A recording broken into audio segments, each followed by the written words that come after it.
علیکم، آپ دیکھ رہے ہیں ناؤ، میں ہوں علی سرور۔ تین چار بڑی اہم خبریں جس پر ڈسکس کرنا ہے آج آپ سے۔ ایک تو ناجائز بچی کون ہے، جس حوالے سے الطاف حسین صاحب کا رد عمل سامنے آیا ہے، وہ آخر ہے کیا، کون ہے، اور کیا اس سے متعلق گفتگو ہے یا کیس کیا ہے جس پر بات کی ہے، انہوں نے رد عمل دیا ہے۔ اس کے علاوہ ہم بات کریں گے پاکستان پیپلز پارٹی بلاول بھٹو زرداری صاحب کی، کہ انہوں نے اعلان یہ کیا ہے کہ تمام سیاسی جماعتیں جو ہیں ان سے رابطہ کیا جائے۔ کیوں رابطہ کیا جائے گا، اس پہ بھی ہم بات کریں گے آپ سے اور بتائیں گے کہ آخر وجہ کیا ہے، کیونکہ پاکستان میں اس وقت جو سیاسی عدم استحکام ہے وہ جب تک موجود رہے گا تو معاشی عدم استحکام بھی موجود رہے گا۔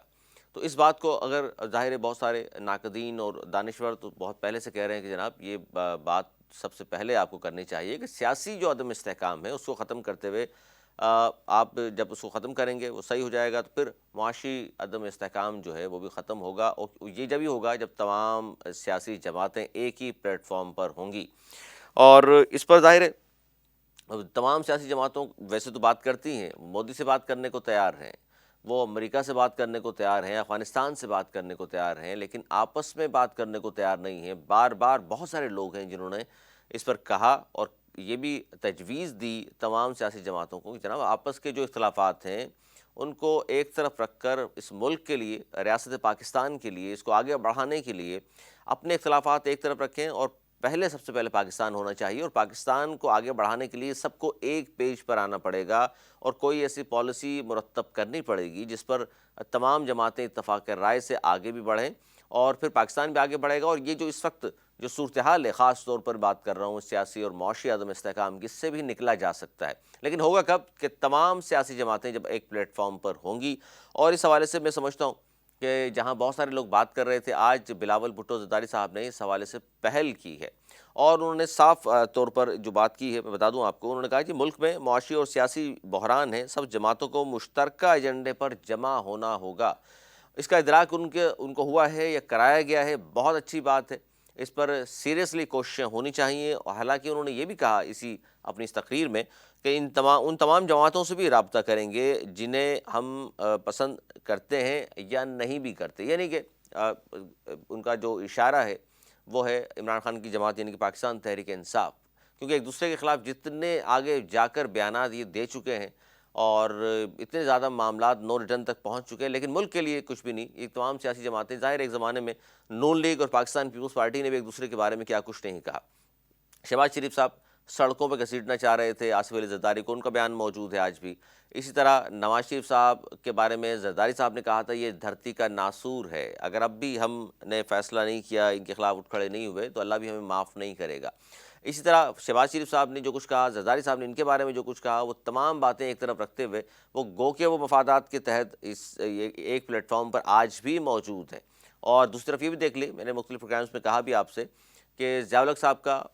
ظاہر روحانی بیٹا کہا جاتا ہے شہباز شریف، نواز شریف صاحب کو، اور ان کی کابینہ میں اگر آج بلاول بھٹو زرداری صاحب یعنی بے نظیر بھٹو صاحبہ کے فرزند اور ذوالفقار علی بھٹو صاحب کے نواسے آج موجود ہیں، ان کے انڈر میں کام کر رہے ہیں، تو پھر اتنا کچھ ہو سکتا ہے، تو بھئی پاکستان کے لیے کیوں ایک نہیں ہو سکتے؟ اپنے مفاد کے لیے آپ ایک ہو سکتے ہیں، تو پاکستان تو سب سے پہلے ہے، تو پاکستان کے لیے ایک ہونا چاہیے۔ اور بہت سی بات کی آج بلاول بھٹو زرداری صاحب نے کہ ایک پلیٹ فارم پر ہمیں جمع ہونا ہوگا، کیونکہ معاشی اور سیاسی جو بحران ہے اس سے سب جماعتیں مشترکہ طور پر ایک پلیٹ فارم پر آ کے ہی اسے بہتر کر سکتی ہیں اور پاکستان کو آگے لے جا سکتی ہیں۔ اچھا، دوسری بات بڑی اہم ہے، اور وہ بات انہوں نے کی پاکستان پیپلز پارٹی نے کہ پی ڈی ایم نے ایک تجویز پیش کی پاکستان پیپلز پارٹی کے سامنے کہ اب جو ضمنی الیکشن ہو رہے ہیں اس میں پی ڈی ایم کے پلیٹ فارم سے حصہ نہ لیا جائے، یا پی ڈی ایم کے پلیٹ فارم میں جو جماعتیں شامل ہیں وہ حصہ نہ لیں، کیونکہ یہ مسلسل ایکسرسائز ہم دیکھ رہے ہیں۔ عمران خان صاحب حصہ لیتے تھے، اس بار نہیں لے رہے، ورنہ شروع میں اعلان کیا تھا انہوں نے 33 حلقوں سے میں اکیلا امیدوار ہوں گا، اور پھر وہاں سے جتنے بھی حلقوں سے وہ جیتیں گے، ظاہر ہے کوئی ایک سیٹ وہ رکھ سکتے ہیں، پھر استعفیٰ ہوں گے، اور پھر دوبارہ الیکشن ہوگا۔ پاکستان ویسے ہی معاشی عدم استحکام کا شکار ہے، تو پھر دوبارہ پیسے لگیں گے، اربوں روپے خرچ ہوتا ہے الیکشن پر۔ تو اسی طرح پھر عمران خان صاحب نے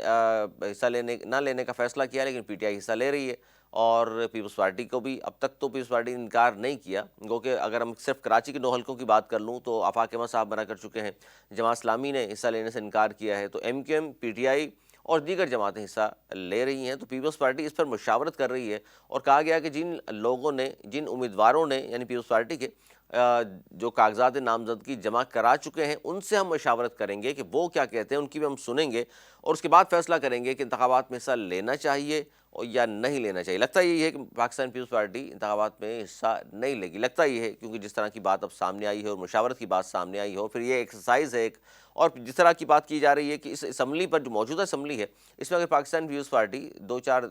سیٹ لے بھی لیتی ہے تو ان کی ظاہر اسمبلی میں پوزیشن کوئی بہت بہتر نہیں ہو جائے گی، جو پوزیشن ہے وہی رہے گی، اور اس طرح لیکن پی ٹی آئی کو فرق پڑے گا۔ اگر پی ٹی آئی سیریس ہے اور پارلیمنٹ میں جانا چاہتے ہیں وہ لوگ تو پھر ان کے لیے فرق پڑے گا، کیونکہ اور پھر عمران خان صاحب نے کہا کہ جن لوگوں نے استعفے دیے تھے وہی حصہ لیں گے ان تمام سیٹوں سے، یعنی عالمگیر صاحب تھے، علی زیدی صاحب تھے، آفتاب جہانگیر ہیں، اس طرح جتنے بھی لوگ ہیں یہ تمام کو انہوں نے کہا کہ جناب یہ خود حصہ لیں گے، تو انہوں نے کاغذات نامزدگی جمع تو کرا دیے ہیں، اسکروٹنی ہوگی، اس کے بعد ظاہر اعلان کیا جائے گا۔ ایم کیو ایم کی طرف سے ظاہر ڈاکٹر فاروق ستار صاحب کے ایک جگہ سے کاغذات نامزدگی مسترد ہوئے تھے، کہا جا رہا ہے اس پر بھی آبجیکشن ہے، لیکن 247 سے فاروق ستار صاحب کے جو کاغذات جو انہوں نے جمع کرائے ہیں وہ منظور ہو گئے ہیں، یعنی کہا جا رہا تھا شاید کوئی باہر رکھنا چاہتا ہے ڈاکٹر فاروق ستار صاحب کو، لیکن اب چونکہ کاغذات نامزدگی جمع ہو چکے ہیں 247 سے، اب دیکھتے ہیں جی۔ فاروق ستار صاحب نے لاسٹ جو الیکشن لڑا تھا وہ ہار گئے تھے، اور اس وقت وہ انہوں نے آزاد حیثیت سے لڑا تھا، یعنی کہ اپنے نام پر انہوں نے الیکشن لڑا، تالے کے نشان پر الیکشن لڑا، اور 3,500 کے لگ بھگ ہی صرف ووٹ حاصل وہ کر سکے، اور وہاں سے ایم کیو ایم بھی ہار گئی، لیکن پی ٹی آئی کا نمائندہ وہاں سے کامیاب ہوا تھا۔ اچھا، اب آ جائیے ایک بڑی اہم خبر۔ حامد میر صاحب معروف صحافی ہیں، پاکستان کے اینکر پرسن ہیں، جیو نیوز سے وابستہ، انہوں نے ایک بڑا دعویٰ کیا کہ انکشاف کہہ لیں یا دعویٰ کہہ لیں، انہوں نے یہ کہا ہے کہ جی عمران خان کی نااہلی کا فیصلہ ہو چکا ہے، وہ بچ نہیں سکیں گے۔ اب یہ بڑی اہم بات ہے، اب عمران خان صاحب کا نااہلی کا جو فیصلہ ہوا ہے وہ کس کیس میں ہوگا؟ اب کیا بغاوت کا مقدمہ ان پہ درج ہوگا، یا دیگر جو کیسز ان کے اوپر چل رہے ہیں اس میں کسی کیس میں ان کو نااہل قرار دیا جائے گا؟ لیکن یہ انکشاف یا دعویٰ بہت بڑا ہے۔ اگر عمران خان صاحب کو اس کھیل سے نکال دیا گیا، سیاسی حوالے سے بات کر رہا ہوں میں، تو پھر مقابلہ پی ٹی آئی اگر عمران خان صاحب کے بغیر الیکشن میں جاتی ہے تو وہ قدر و منزلت کہہ لیں یا وہ پاور نہیں ہوگا، وہ طاقت نہیں ہوگی جو عمران خان صاحب کے ہونے سے ہوتی ہے۔ اور عمران خان ظاہر ہے وزیر اعظم رہ چکے 3.5 سال، گو کہ کارکردگی ان کی بھی ایسی نہیں تھی کہ جس کو بیان کیا جا سکے۔ 3.5 سال میں مہنگائی، غربت، بے روزگاری میں اضافہ ہوا، لیکن یہ جو حکومت آئی ہے جنہوں نے عدم اعتماد کے ذریعے عمران خان کو چلتا کیا تھا، تو اس حکومت نے تو تمام ہی ریکارڈ توڑ دیے، یعنی کہ اس وقت مہنگائی کا یہ عالم ہے کہ گزشتہ 50 سال میں سب سے زیادہ مہنگائی اس وقت ہے 2023 میں، جب ہم بیٹھ کر یہ بات کر رہے ہیں آپ سے۔ آٹا، چینی، دال، تمام چیزیں عوام کی پہنچ سے دور ہو چکی ہیں، بجلی کے بل کو دیکھ لیں آپ، یا پیٹرول کو دیکھ لیں، ڈالر کو دیکھ لیں، تمام چیزیں اوپر جا رہی ہیں، اور عوام کی حالت اس وقت بہت خستہ ہو چکی ہے، کیونکہ نوکریاں تو ویسے ہی دستیاب نہیں ہیں، اور اس پہ تو کوئی بات کر نہیں رہا۔ روزگار کے ذرائع کے حوالے سے، مزید روزگار دینے کے حوالے سے گورنمنٹ بات نہیں کر رہی۔ اب صاف طور پر مریم صاحبہ نے تو فرما دیا کہ جی حکومت اس وقت ریلیف دینے کی پوزیشن میں بالکل نہیں ہے، لیکن اور بات ہے کہ انہوں نے ملبہ عمران خان پر ڈالا کہ ان کی گورنمنٹ کی وجہ سے، حالانکہ اب آپ کی گورنمنٹ ہے، اب آپ کی گورنمنٹ کو 300 دن سے زیادہ ہو چکے، اس کے باوجود بھی اگر آپ ریلیف نہیں دے سکے اب تک، تو پھر ناکامی کو تسلیم کیا جانا چاہیے۔ پھر دوسری بات کہ یہاں حامد میر صاحب نے جو ایک اور دعویٰ کیا، کیونکہ پی ٹی آئی نے کے پی کے اور پنجاب سے اس تمام جو ہے دونوں اسمبلیاں توڑ دی تھیں، اور اس کے بعد کہا گیا کہ جی کوئی بھی اسمبلی ٹوٹ جاتی ہے تو 90 دن کے اندر پابند ہوتے ہیں قانون کے تحت، آئین کے تحت، کہ انتخابات کرائے جائیں گے۔ لیکن لگتا یہی ہے حکومتی وزیروں کی جو گفتگو ہم سن رہے ہیں، گورنر کے پی کے یا پنجاب، ان کی جانب سے بھی کہا گیا، الیکشن کمیشن پہ بھی ساری باتیں ڈال دیں، بلیم ڈال دیا، لیکن جتنے آئین اور قانون کے جو ماہر ہیں وہ کہتے ہیں جی 90 دن میں ضرور کرایا جائے۔ لیکن لگتا یہی ہے کہ مردم شماری کو جواز بنا کر یہ گورنمنٹ نہیں کرائے گی، اور حامد میر صاحب کا بھی یہی دعویٰ ہے کہ پنجاب اور کے پی کے میں 90 دن میں الیکشن نہیں ہوں گے۔ ان کے پاس یقیناً کوئی خبر ہوگی، لیکن لگتا بھی یہی ہے، ہمیں بھی اور آپ کو بھی یہ لگ رہا تھا کہ جناب الیکشن ہوتے ہمیں فی الحال تو نظر نہیں آ رہے، اور یہ بڑی اہم بات ہوگی کہ آئین اور قانون کے تحت اس ملک کو اگر چلانا ہے تو پھر آپ کو 90 دن میں الیکشن کرانے ہیں۔ لیکن معاشی عدم استحکام ہے، اس کو جواز بنا کر، مردم شماری کا جواز بنا کر کہ جناب مردم شماری اور نئی حلقہ بندیاں ہوں گی، اس کے بعد الیکشن کی طرف جائیں گے، تو پھر ظاہر ہے سپٹمبر اکتوبر تک الیکشن چلے جائیں گے۔ لیکن سپٹمبر اکتوبر تک بھی یہ گورنمنٹ جو ہے یہ ریلیف نہیں دے سکے گی، کیونکہ ابھی منی بجٹ آنے والا ہے، اور 170 ارب روپے سے زائد کے ٹیکس اکٹھے کرنے اس گورنمنٹ نے، وزیر خزانہ صاحب فرما چکے ہیں، اور یہ ٹیکس کہاں سے اکٹھا ہوں گے؟ ہمیں اور آپ کی جیبوں سے پیسہ نکلے گا، مزید مہنگائی ہوگی، مزید مہنگائی اور غربت میں اضافہ ہوگا، اور اس کے بعد پھر جون میں ایک اور بجٹ آ جائے گا، پھر نئے ٹیکسز لگیں گے، پھر مہنگائی میں مزید اضافہ ہوگا۔ تو یہ گورنمنٹ اگر ستمبر اکتوبر تک بھی جاتی ہے اور 5 سال جس طرح کہا گیا ہے کہ اسمبلی کی مدت پوری کی جائے گی تو پھر بھی یہ ریلیف دینے میں ناکام ہی ہوگی، اور پھر اس کے بعد دیکھنا یہ ہے کہ نون لیگ کی انتخابی مہم چلانے کے لیے نواز شریف صاحب تشریف لاتے ہیں نہیں لاتے ہیں، کیونکہ اس سے پہلے کہا جا رہا ہے ان کے کیسز معاف کرائیں، اور وہ اگر آئیں گے الیکشن مہم چلانے تو وہ ڈائریکٹ جیل میں تو نہیں جائیں گے، وہ الیکشن مہم چلانے کے لیے آئیں گے۔ تو تمام چیزیں یہ بھی طے کرنی ہیں۔ یہ تو ہوا اس گورنمنٹ میں کہ یہ گورنمنٹ جب آئی ہے تو شہباز شریف صاحب اور آصف علی زرداری صاحب اور دیگر لوگوں کے خلاف جو کیسز تھے وہ معاف ہو گئے ہیں۔ شہباز شریف صاحب کے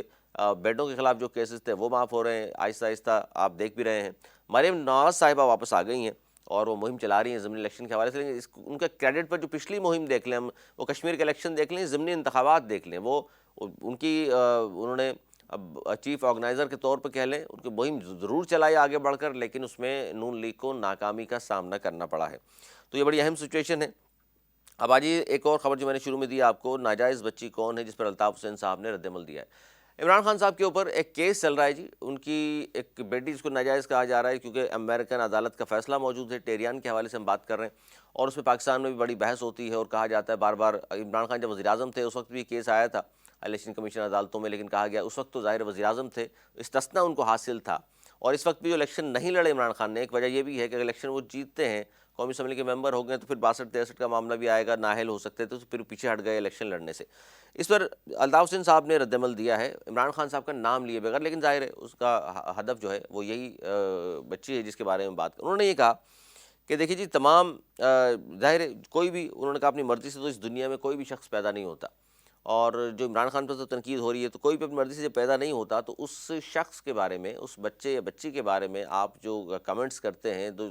تجزیے دے رہے ہوتے ہیں، تو اس شخص کو ضرور آپ تنقید کا نشانہ بنائیں جو ذمہ دار ہے، اس بچے یا بچی کا کیا قصور ہے۔ اس پر انہوں نے قرآن آیات کا حوالہ بھی دیا کہ یہ ناجائز بچی بار بار کہا جا رہا ہے، اس کو نشانہ نہ بنائیں، یہ تضحیک آمیز لہجہ اس کے حوالے سے، کیونکہ وہ قصوروار نہیں ہے، اس کو لانے کا دنیا میں موجب کوئی جو شخص بنا ہے اس پر آپ ضرور بات کریں، اس بچی کے بارے میں آپ بات مت کیجیے۔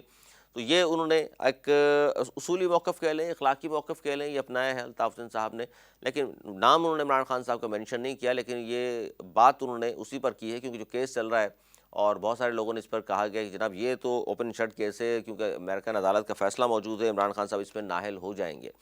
تو اس پر ان کا رد عمل آنا، حالانکہ عمران خان صاحب تو بار بار کہہ چکے ہیں الطاف حسین صاحب کے حوالے سے، اس پر میرا تو بس نہیں چلتا ڈرون حملہ کر کے لندن میں ان کو مار دوں، لیکن اس کے باوجود بھی ایک اصولی موقف اپنایا ہے الطاف حسین صاحب نے، کیونکہ آسمہ جہانگیر صاحبہ کے حوالے سے بھی ان کا حوالے سے انہوں نے بات کی ہے کہ بڑی بہادر خاتون تھیں، اور پھر اس طرف وہ آئے اور اس پہ بھی انہوں نے کامنٹ کیا ہے، نہ صرف کامنٹ کیا بلکہ اس پر ٹک ٹاک کی ویڈیو بھی ان کی وائرل ہو رہی ہے، اور اس پر ظاہر ملا جلا رد عمل بھی آ رہا ہے لوگوں کا۔ پی ٹی آئی والے بڑے حیران ہیں کہ جناب اتنا آپس میں اختلافات اور اتنی بات، اور اس کے باوجود بھی اس طرح کی بات کرنا، اس کو اپریشیٹ بھی بہت زیادہ کیا جا رہا ہے لوگوں کی طرف سے، اور کچھ لوگ ظاہر تنقید کا نشانہ بھی بنا رہے ہیں۔ اچھا جی، ایک تو یہ بات ہو گئی، شاہد خاقان عباسی صاحب کی بھی جاتے جاتے خبر آپ نے شامل کر لوں کہ شاہد خاقان عباسی صاحب فرما رہے ہیں میرے لیڈر تو نواز شریف صاحب ہیں، شہباز شریف صاحب میرے پارٹی کے صدر ہیں، اور مریم نواز صاحبہ جو ہیں وہ میری لیڈر نہیں ہیں۔ اب یہ بڑا اہم بیان ہے کیونکہ اس سے پہلے جب جیسی یہ خبر آئی تھی چیف آرگنائزر بنا دیا ہے، سینئر نائب صدر مقرر کر دیا ہے نواز شریف صاحب نے اپنی صاحبزادی کو، تو انہوں نے استعفیٰ دینے کا اعلان کر دیا تھا، لیکن وہ کہہ رہے ہیں کہ میں نے صرف اپنے عہدے سے استعفیٰ دیا ہے، پارٹی میں نے نہیں چھوڑی، اگر کا لفظ استعمال کیا انہوں نے، اگر میں الیکشن میں حصہ لوں گا تو پھر نون لیگ کے پلیٹ فارم سے حصہ لوں گا۔ اب یہ جو اختلافات بڑھتے جا رہے ہیں تو کہا یہ جا رہا ہے کہ جی نون لیگ میں اس وقت بہت زیادہ اختلافات ہیں، نہ صرف شاہد خاقان عباسی، چودھری نثار صاحب جا چکے، جاوید ہاشمی صاحب، اور اس طرح کے بہت سارے لوگ ہیں دبے دبے الفاظوں میں۔ سعد رفیق صاحب بھی بات کر رہے ہیں، مفتاح اسماعیل صاحب کی ڈھکی چھپی نہیں ہے، میڈیا پر آ کر بہت زیادہ تنقید کر چکے اپنی پارٹی پالیسیز پر بھی، خاص طور پر نواز شریف صاحب کی جو سمدی اور موجودہ وزیر خزانہ اسحاق ڈار صاحب ہیں، ان سے آپس میں جو بھی چپکلش ہے، جس طرح ایک دوسرے کو نیچے دکھانے کی کوششیں ہو رہی ہیں، وہ بھی ہمارے سامنے ہیں۔ تو اب تک کے لیے اتنا ہی، اگلے پروگرام تک کے لیے علی سرور میری ٹیم کو دی اجازت، مولانا کے بعد۔